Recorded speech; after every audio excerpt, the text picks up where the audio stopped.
Halo anak-anak, Assalamualaikum warahmatullahi wabarakatuh. Jumpa lagi dengan Pak Sugiarso, mengajar pendidikan Pancasila dan Kewarganegaraan, kelas 8. Yaitu kita akan kembali mengingat bab pertama dari awal, memahami kedudukan dan fungsi Pancasila. Baik anak-anak sekalian, gimana kalian sudah bergabung semuanya? Karena pada hari ini sangat penting sekali untuk memecahkan masalah tugas kalian, pertanyaan-pertanyaan yang ada pada tugas kalian, sehingga kalian mendapatkan nilai yang bagus, nilai yang sempurna. Jangan sampai nilai PPKN nilainya rendah-rendah, sangat malu ya. Oleh karena itu, marilah kita awali dengan berdoa dulu, karena kita sebagai makhluk Tuhan Yang Maha Esa mengamalkan nilai Pancasila yang pertama. Mari kita berdoa menurut agama dan keyakinan kita masing-masing. Berdoa dimulai.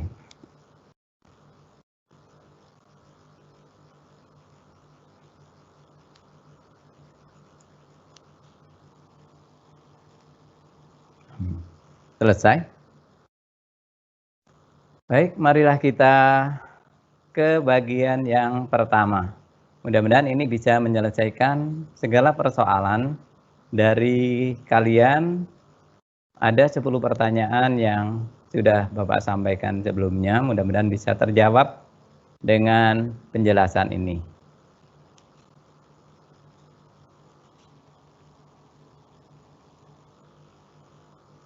Kita mulai dari yang pertama tentang sejarah lahirnya istilah Pancasila. Istilah Pancasila sudah dikenal sejak zaman Majapahit pada abad ke-14 dalam buku Negara Kertagama yang ditulis oleh Empu Prapanca dan dalam buku Sotasoma yang ditulis oleh Empu Tantular, bahwa Pancasila berasal dari bahasa Sanskerta yang terdiri dari kata panca berarti 5 dan sila berarti sendi atau asas, yang artinya asas untuk melaksanakan kesusilaan yang 5 atau disebut dengan Pancasila Krama. Antara lain, 1. Dilarang melakukan kekerasan. 2. Dilarang mencuri. 3. Dilarang berjiwa dengki. 4. Dilarang berbohong. Dan yang kelima, dilarang mabuk atau minuman keras. Dalam kehidupan kenegaraan, istilah Pancasila dikenalkan pertama kali oleh Insinyur Soekarno pada tanggal 1 Juni 1945 dalam sidang BPUPKI.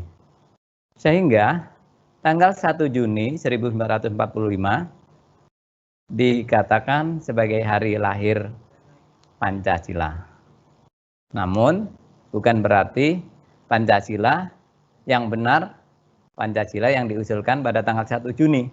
Tapi Pancasila yang benar adalah Pancasila yang tercantum dalam pembukaan Undang-Undang Dasar 1945 yang disahkan oleh PPKI pada tanggal 18 Agustus tahun 1945. Ini untuk yang pertama.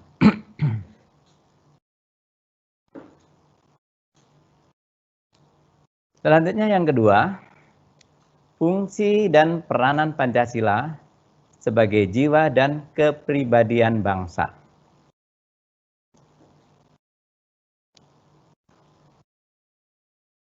Pancasila sebagai jiwa bangsa Indonesia, bahwa bangsa Indonesia tetap hidup dalam jiwa Pancasila.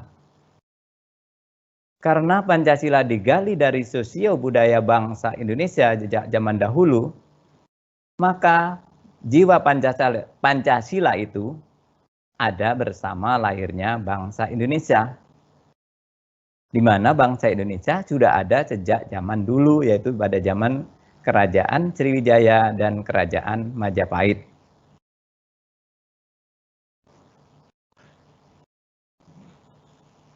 Pancasila sebagai kepribadian bangsa.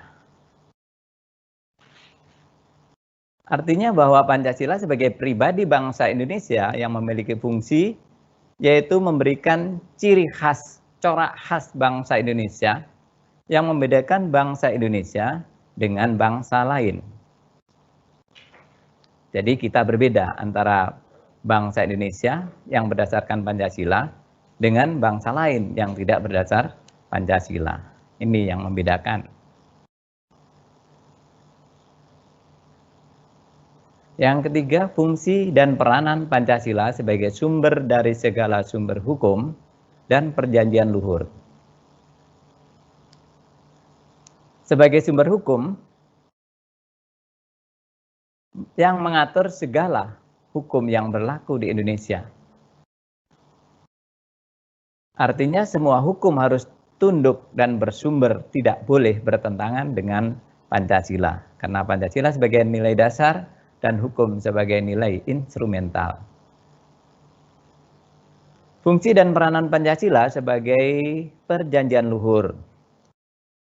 Pancasila sebagai perjanjian luhur telah berfungsi dan disepakati melalui sidang PPKI, di mana PPKI itu sebagai wakil rakyat yang pada tanggal 18 Agustus 1945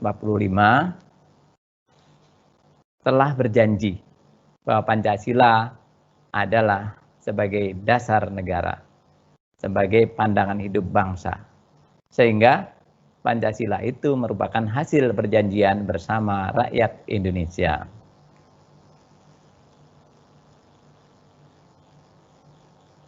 Selanjutnya, fungsi dan peranan Pancasila sebagai cita-cita atau tujuan bangsa Indonesia, moral pembangunan, dan satu-satunya asas dalam kehidupan berbangsa dan bernegara.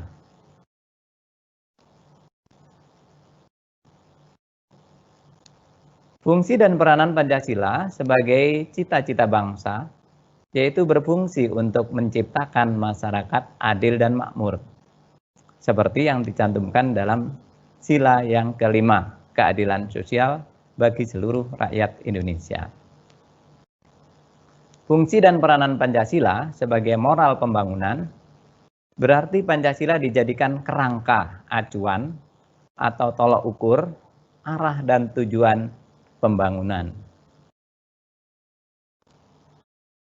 Fungsi dan peranan Pancasila sebagai satu-satunya asas merupakan konsekuensi Pancasila sebagai dasar negara dan perwujudan pelaksanaan Pancasila secara murni dan konsekuen.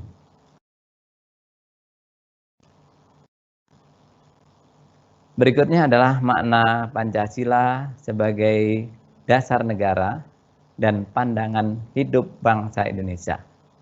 Apa maknanya? Yang pertama, makna Pancasila sebagai dasar negara. Pancasila sebagai dasar negara termaktub dalam pembukaan Undang-Undang Dasar 1945 alinea keempat. Yang bunyinya, maka disusunlah kemerdekaan kebangsaan Indonesia itu dalam suatu Undang-Undang Dasar Negara Indonesia yang terbentuk dalam suatu susunan negara Republik Indonesia yang berkedaulatan rakyat dengan berdasar kepada, nah itu dalam pembukaan Undang-Undang Dasar 45 yang telah kalian sering dengar pada waktu dibaca pada upacara bendera.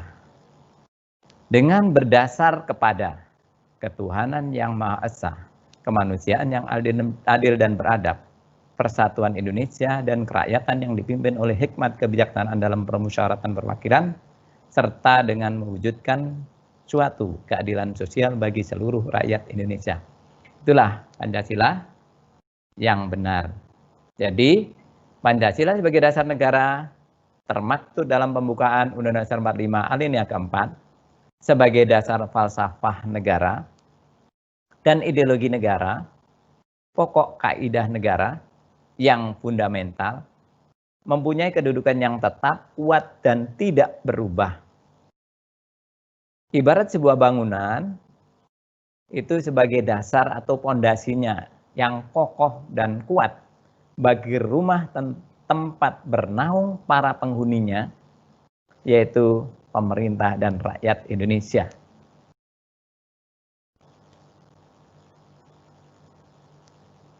Makna Pancasila sebagai pandangan hidup bangsa. Sebagai pandangan hidup merupakan way of life, jalan hidup, pedoman hidup, pegangan hidup, petunjuk hidup dalam memecahkan segala persoalan di berbagai bidang kehidupan, terkandung kehidupan yang dicita-citakan sebagai motivasi, sikap, dan tingkah laku dalam kehidupan bermasyarakat, berbangsa, dan bernegara. Tuh, jadi kalau makna yang pertama tadi dasar, fondasi dari suatu negara, dasarnya, sedangkan yang sebagai pandangan hidup adalah pedoman untuk bersikap dan bertingkah laku dalam kehidupan bermasyarakat, berbangsa, dan bernegara, itu intinya. Ini jawaban untuk menjawab makna Pancasila sebagai dasar negara dan pandangan hidup bangsa.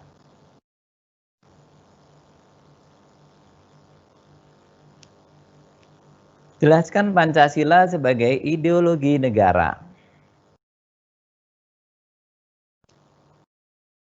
Kata ideologi itu berasal dari kata idea, yang artinya ide, gagasan, konsep, cita-cita. Sedangkan logi atau di sini logos yang artinya pengetahuan. Secara harfiah, ideologi berarti ilmu tentang pemikiran, ide-ide, keyakinan, gagasan atau cita-cita yang dijunjung tinggi oleh suatu bangsa dan dijadikan pedoman hidup atau pandangan hidup dalam seluruh gerak aktivitas bangsa tersebut. Sekarang arti pentingnya Pancasila sebagai dasar negara dan pandangan hidup bangsa. Sebelumnya ada makna, sekarang arti pentingnya. Untuk apa sih pentingnya Pancasila sebagai dasar negara dan untuk apa pentingnya pandangan hidup bangsa Indonesia. Jadi Pancasila sebagai pandangan hidup. Arti penting Pancasila sebagai dasar negara adalah untuk penyelenggaraan negara, ketatanegaraan, penyelenggaraan pemerintahan negara. Jadi bahasanya boleh berbeda kalian ya, yang penting paham maksudnya. Untuk menyelenggarakan pemerintahan negara atau ketatanegaraan yang meliputi bidang Ipolexosbud Hankam, ideologi, politik, ekonomi, sosial budaya, dan pertahanan keamanan. Di mana Pancasila itu mendasari pasal-pasal atau bisa dilihat di dalam pasal-pasal Undang-Undang Dasar 45 dan menjadi cita-cita hukum yang dituangkan dalam peraturan perundang-undangan. Jadi di dalam Pancasila sudah jelas, oh bentuk negara Indonesia Republik. Nah, di mana? Pasal 1 ayat 1. Negara Indonesia ialah negara kesatuan yang berbentuk Republik. Jadi, oh bagaimana kalau presiden dipilih secara langsung? Ada juga di dalam Undang-Undang Dasar 45. Bagaimana tentang kewarganegaraan? Ada juga di dalam Undang-Undang Dasar 45. Bagaimana tentang TNI dan Polri? Ada juga ya di pasal 10 ya.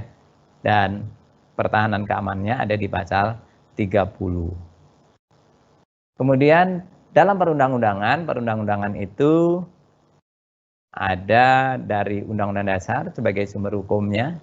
Sedangkan Pancasila tadi sumbernya ya, Undang-Undang Dasarnya bersumber dari Pancasila. Kemudian Undang-Undang Dasar 45 menyumberkan lagi ke bawahnya, yaitu ketetapan MPR, di bawah lagi ada undang-undang, di bawahnya lagi ada peraturan pemerintah, ada peraturan presiden, di bawahnya lagi ada peraturan daerah provinsi, dan di bawahnya ada peraturan daerah kabupaten kota. Ini sebagai dasar negara. Sekarang arti pentingnya Pancasila sebagai pandangan hidup. Sebagai, untuk apa sih? Untuk pedoman bersikap dan bertingkah laku dalam kehidupan bermasyarakat dan berbangsa dan bernegara yang telah disarikan dalam butir-butir pengamalan Pancasila. Nah, nanti di bagian akhir ada kalian diminta untuk menyebutkan butir-butir Pancasila, ya minimal satu sila itu 3, ya 3 butir. Karena semuanya ada 45 butir pengamalan Pancasila. Inilah Pancasila sebagai pandangan hidup atau pedoman untuk bersikap dan bertingkah laku biar bisa membedakan antara sila satu dengan yang lain dalam bersikap dan bertingkah laku. Oleh karena itu nanti akan ada ciri khasnya tiap sila. Ya. Oke, demikian bagian arti penting Pancasila sebagai dasar negara dan pandangan hidup bangsa Indonesia. Mudah-mudahan kalian paham untuk menjawab pertanyaan itu. Selanjutnya, bahwa semua sila Pancasila tidak dapat dilaksanakan secara terpisah dan saling berkaitan, melandasi sila di bawahnya, serta sila di bawahnya dilandasi oleh sila di atasnya, kemudian melandasi lagi sila di bawahnya. Nah, nanti akan Bapak jelaskan satu persatu. Yang artinya, semua sila-sila Pancasila tidak dapat dilaksanakan secara terpisah-pisah, tidak dapat diperas menjadi trisila atau ekasila. Karena Pancasila merupakan satu kesatuan yang utuh dan saling berkaitan, yaitu sila ke-1 melandasi sila kedua, ketiga, keempat, dan kelima. Sila kedua dilandasi oleh sila ke-1, melandasi sila ketiga, keempat, dan kelima. Selanjutnya, sila ketiga dilandasi oleh sila 1 dan 2. Sila ketiga juga melandasi sila keempat dan kelima. Jadi bersama-sama dengan sila 1, 2, 3 itu melandasi sila keempat dan kelima. Selanjutnya, sila yang keempat ini, ya, sila yang keempat itu dilandasi sila pertama, kedua, dan ketiga. Kemudian bersama-sama melandasi sila yang kelima. Sedangkan sila yang kelima dilandasi sila pertama, kedua, ketiga, dan keempat. Untuk memudahkan ini, Bapak berikan contoh tentang perumpamaan ini kakak beradik.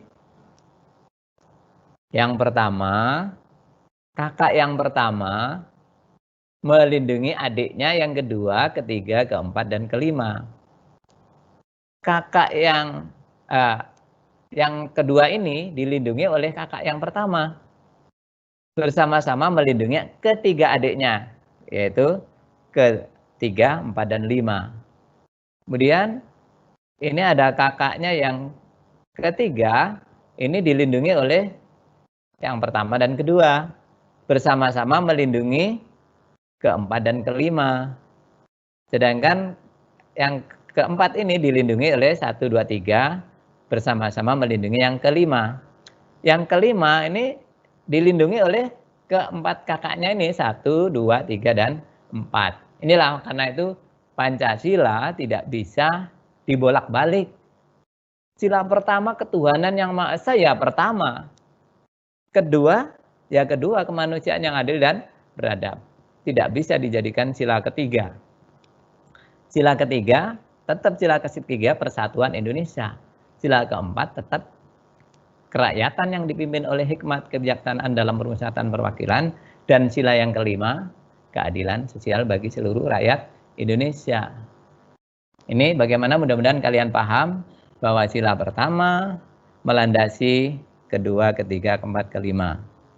Sila kedua dilandasi sila pertama dan melandasi 3, 4, 5. Sila ketiga dilandasi sila kedua 1 dan 2 bersama-sama dengan sila ketiga melandasi 4, 5. Sila keempat dilandasi sila 1, 2, 3 dan melandasi sila kelima, dan sila kelima dilandasi 1, 2, 3, 4. Mudah-mudahan kalian paham, karena ini nanti juga akan keluar dalam soal-soal pilihan ganda di mana kalian harus bisa menjawabnya dengan baik.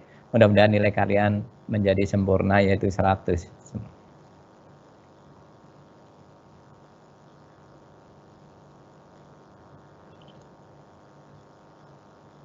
Sekarang, ciri khas atau karakternya Pancasila, karakteristik Pancasila sebagai dasar negara. Bagaimana ciri-cirinya? Tiap sila, ya, tiap sila ini cirinya seperti apa? Kita akan coba lihat. Sila pertama, ciri-cirinya adalah pengakuan atas keberadaan Tuhan Yang Maha Esa sebagai pencipta alam semesta beserta isinya. Oleh karena itu, sebagai manusia yang beriman, yaitu meyakini adanya Tuhan Yang Maha Esa, diwujudkan dalam taat kepada Tuhan Yang Maha Esa dengan menjalankan semua perintah-perintah Tuhan dan menjauhi segala larangannya. Ini ciri khasnya. Ciri khasnya itu. Sehingga dengan keyakinannya demikian, maka kita harus yakin adanya Tuhan dan melaksanakan perintahnya dan menjauhi segala larangannya. Ciri khas yang kedua, kemanusiaan yang adil dan beradab. Cirinya mengandung rumusan atau sifat keseluruhan budi manusia Indonesia yang mengakui kedudukan manusia yang sederajat.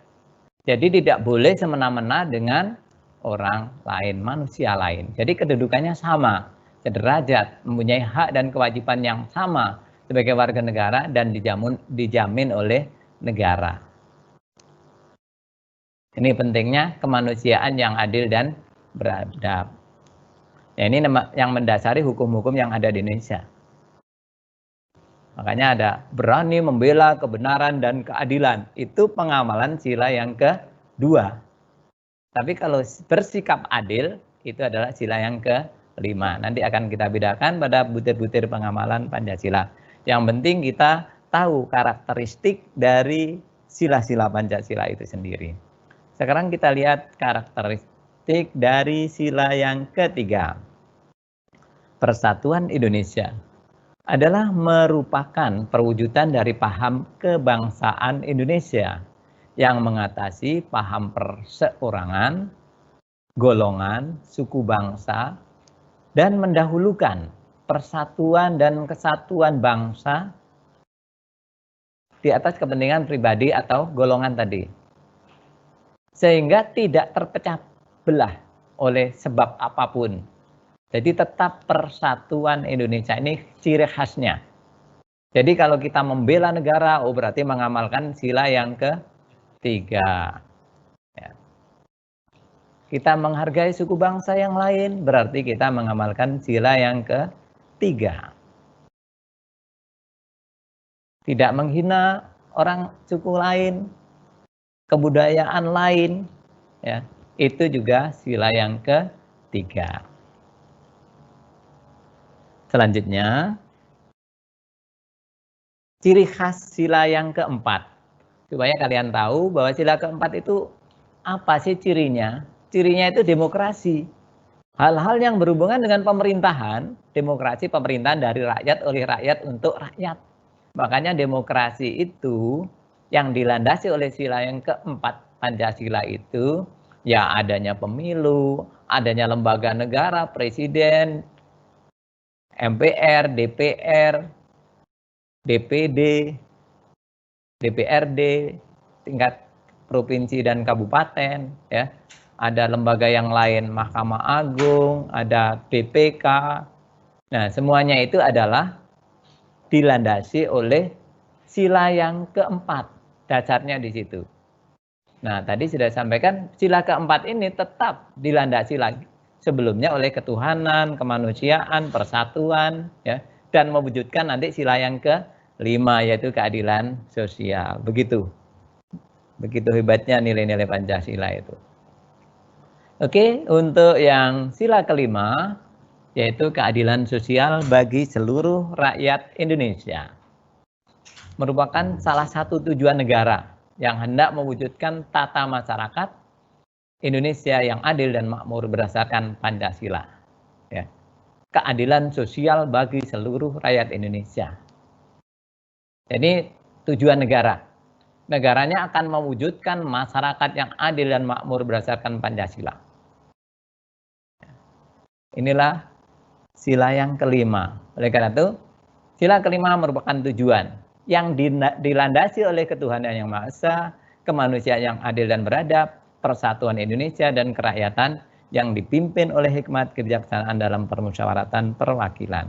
Inilah ciri-ciri khas masing-masing sila.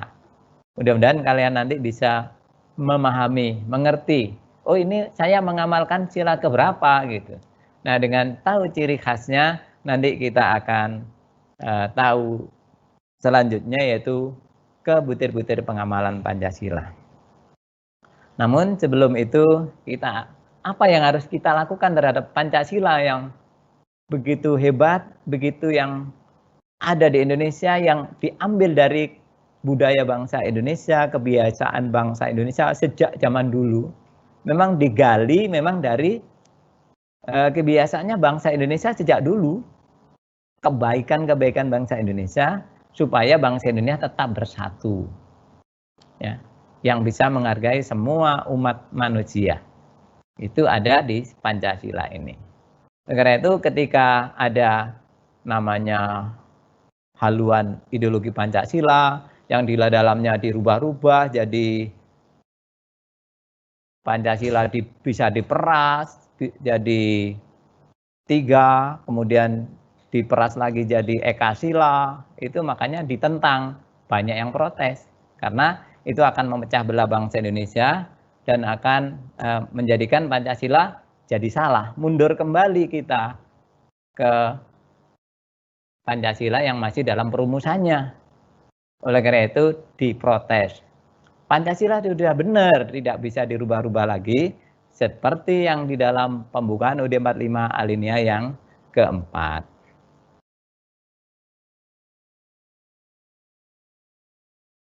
Selanjutnya, bagaimana kalau kita salah satu sikap menghargai nilai-nilai Pancasila adalah dengan mempertahankan nilai Pancasila. Karena mempertahankan nilai Pancasila mengandung pengertian bahwa kita harus melaksanakan dan mengamalkan nilai luhur Pancasila dalam kehidupan sehari-hari. Mempertahankan Pancasila berarti kita tidak mengubah, tidak menghapus, dan mengganti dasar negara Pancasila dengan dasar negara lain. Mempertahankan Pancasila berarti mempertahankan negara kesatuan Republik Indonesia. Jika ada yang ingin mengganti Pancasila berarti mengancam keberadaan negara Indonesia. Jika dasar negara diganti, runtuhlah bangunan negara Indonesia. Oleh karena itu, mempertahankan Pancasila merupakan tanggung jawab bersama antara pemerintah dan rakyat Indonesia. Selanjutnya yang berikutnya adalah mengamalkan nilai-nilai Pancasila. Nah, ini merupakan penjabaran dari Pancasila sebagai pandangan hidup bangsa. Sedangkan penjabaran Pancasila sebagai dasar negara sudah tercantum dalam Undang-Undang Dasar tahun 1945. Sebagai pedoman hidup, pandangan hidup telah disarikan dalam butir-butir pengamalan Pancasila. Bagaimana sikap kita terhadap ketuhanan yang Maha Esa? Manusia Indonesia percaya dan takwa terhadap Tuhan yang Maha Esa sesuai dengan agama dan kepercayaan masing-masing menurut dasar kemanusiaan yang adil dan beradab. Jadi percaya dan takwa terhadap Tuhan itu tidak dipaksakan, harus sesuai dengan dasar kemanusiaan yang memberikan kesadaran manusia, ya, sehingga yakin dan percaya takwa terhadap Tuhan yang Maha Esa. Oleh karena itu di dalam nilai ketuhanan yang Maha Esa ini juga menentang adanya terorisme. Jadi terorisme itu tidak sesuai dengan nilai-nilai ketuhanan yang Maha Esa dan kemanusiaan yang adil dan beradab. Kemudian mengembangkan sikap hormat menghormati dan bekerja sama antara pemeluk agama dan penganut kepercayaan yang berbeda-beda sehingga terbina kerukunan hidup di antara sesama umat beragama dan tidak memaksakan suatu agama dan kepercayaan terhadap orang lain. Nih, jadi kalau kita mengamalkan sila ketuhanan yang Maha Esa ini, kita tidak memaksakan agama, tidak membina kerukunan hidup. Nah, nanti minimal tiga yang kalian sebutkan. Nilai Pancasila kemanusiaan yang adil dan beradab. Nah, kalian bisa mengakui perlakuan manusia sesuai dengan harkat dan martabatnya. Kemudian mengakui persamaan derajat, persamaan hak dan persamaan kewajiban antara sesama manusia, mengembangkan sikap saling mencintai antara sesama manusia, kemudian mengembangkan sikap saling tenggang rasa, tepo seliro. Tahu tenggang rasa, bisa merasakan apa yang dirasakan oleh orang lain. Tepo seliro. Jadi kalau ada orang yang baik ya kita balas kebaikannya gitu ya. Jadi tepo seliro. Tidak kita lihat orangnya, oh ini orang yang susah nanti kita beri ya. Jadi seperti itu. Jadi bisa merasakan bagaimana kalau kita seperti dia gitu ya. Namanya inilah nilai kemanusiaan. Mengembangkan sikap tidak semena-mena terhadap orang lain. Menjunjung tinggi nilai kemanusiaan, gemar melakukan kegiatan kemanusiaan, berani membela kebenaran dan keadilan dan seterusnya. Ini masih ada lagi. Kita lanjut, Persatuan Indonesia. Nilai-nilainya mampu menempatkan persatuan dan kesatuan serta kepentingan dan keselamatan bangsa dan negara sebagai kepentingan bersama di atas kepentingan pribadi atau golongan. Sanggup dan rela berkorban untuk kepentingan bangsa dan negara. Ini sila Persatuan Indonesia, kita membela ya. Rela berkorban untuk bangsa dan negara. Jadi jangan sampai terpecah belah. Mengembangkan rasa cinta kepada tanah air dan bangsa Indonesia. Mengembangkan rasa bangga. Kita punya bangsa Indonesia dan bertanah air Indonesia. Jadi jangan menghina-hina Indonesia. Karena Indonesia itu kita. Ya. Itulah Persatuan Indonesia. Jangan menjelek-jelekan Indonesia. Apa itu Indonesia? Loh, siapa Indonesia? Ya kita Indonesia. Makanya kita angkat derajat Indonesia. Jangan kita malah jelek-jelekan Indonesia. Ya, kita bersama-sama mengangkat Indonesia. Ya, bersama-sama sehingga nama Indonesia harum sampai ke mancanegara atau ke dunia. Kerakyatan yang dipimpin oleh hikmat. Ini pengamalannya adalah tidak boleh memaksakan kehendak kepada orang lain ya. Kemudian mengutamakan musyawarah dalam mengambil keputusan untuk kepentingan bersama. Jadi musyawarah ini pemilu juga masuk di sini ya, menghormati menjunjung tinggi setiap keputusan yang diambil sebagai hasil musyawarah ya. Itu hak kita bermusyawarah, kita mengemukakan pendapat, itu ada di sila yang keempat ya. Kalau ada yang DPR yang nggak sesuai ya kita boleh saja kita juga berunjuk rasa, itu ada diatur dalam undang-undang sebagai kelanjutan dari uraian dari Pancasila dan perundang-undangan yang selanjutnya. Yang terakhir adalah keadilan sosial bagi seluruh rakyat Indonesia, yaitu mengembangkan perbuatan yang luhur yang mencerminkan sikap dan suasana kekeluargaan dan kegotong royongan. Jadi untuk memperoleh keadilan sosial kita harus bagaimana menjaga kekeluargaan dan kegotong royongan. Artinya bangsa Indonesia itu damai, bangsa Indonesia itu masyarakatnya juga bisa bersama-sama untuk mengangkat nilai-nilai ekonomi juga ya, sikap adil terhadap, kalau gotong royong itu kan ada di koperasi, ada apa dan sebagainya ya. Kemudian mengembangkan sikap adil terhadap sesama, menjaga keseimbangan antara hak dan kewajiban, menghormati hak orang lain, juga memberi pertolongan kepada orang lain agar bisa berdiri sendiri. Ini yang sarankan seperti itu ya, memberi pertolongan kepada orang lain agar dapat berdiri sendiri. Jadi bukan memberi orang lain saja supaya orang malas, enggak, supaya orang bisa berdiri sendiri ya. Tidak menggunakan hak milik untuk usaha-usaha yang bersifat pemerasan terhadap orang lain, dan tidak menggunakan hak milik untuk hal-hal yang bersifat pemborosan dan bergaya hidup mewah. Tidak menggunakan hak milik untuk bertentangan dengan atau merugikan kepentingan umum. Suka bekerja keras, suka menghargai hasil karya orang lain yang bermanfaat bagi kemajuan dan kesejahteraan bersama. Ini suka bekerja keras, ini juga satu butir itu ya, pendek ya. Suka menghargai hasil karya orang lain yang bermanfaat bagi kemajuan. Ini ciri-cirinya atau butir-butirnya yang harus kita amalkan. Ini juga termasuk ciri khasnya, tapi yang ciri khasnya tadi adalah singkat ya. Selanjutnya, bagaimana kita mengamalkan dalam perilaku sehari-hari? Contohnya di lingkungan keluarga. Di lingkungan keluarga kita taat patuh terhadap orang tua, saling mencintai, menjaga kerukunan antara anggota keluarga, membagi tugas rumah dalam membantu orang tua. Lalu bagaimana membiasakan perilaku di lingkungan sekolah? Adalah merupakan tempat yang sangat strategis dalam membina dan menerapkan nilai-nilai Pancasila dalam keseharian siswa dengan harapan kelak setelah lulus mereka memiliki kemampuan yang cukup untuk mengabdikan diri bagi bangsa dan negara. Contohnya menaati peraturan tata tertib sekolah, menghormati guru, menyayangi sesama siswa, bekerja kelompok, belajar agar lebih maju dan berprestasi. Selanjutnya di lingkungan pergaulan, menghargai teman, berkata yang baik dan sopan, menjaga kerukunan antar teman, dan seterusnya.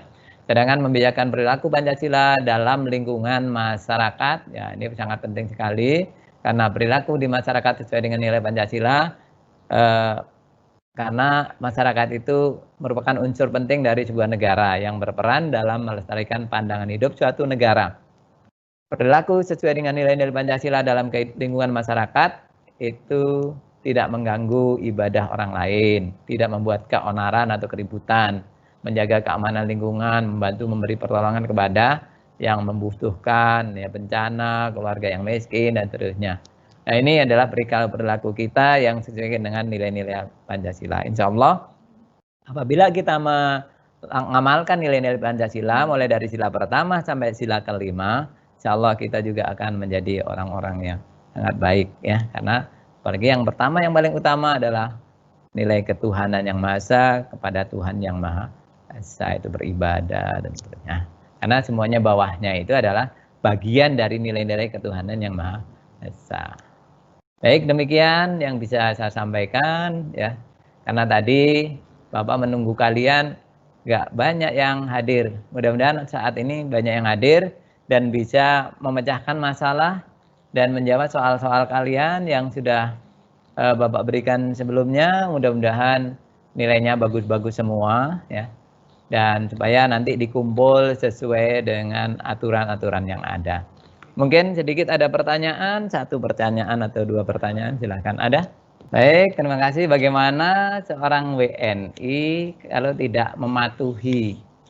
Ya, ini bisa dilihat dari perilakunya sehari-hari ya.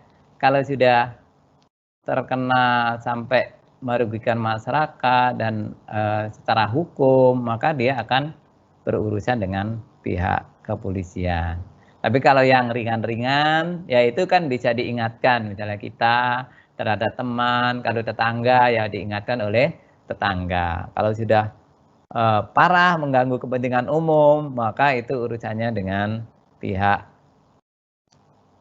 aparat ya, polisi ya, kepolisian. Oke. Oke, terima kasih. Kenapa PKI? Karena itu dia punya ideologi dipaksakan di Indonesia. Bagaimana ideologi komunis bisa dilaksanakan di Indonesia? Nggak bisa, karena itu bertentangan dengan nilai-nilai ketuhanan yang Maha Esa. Kan di sini tidak percaya pada Tuhan, ya.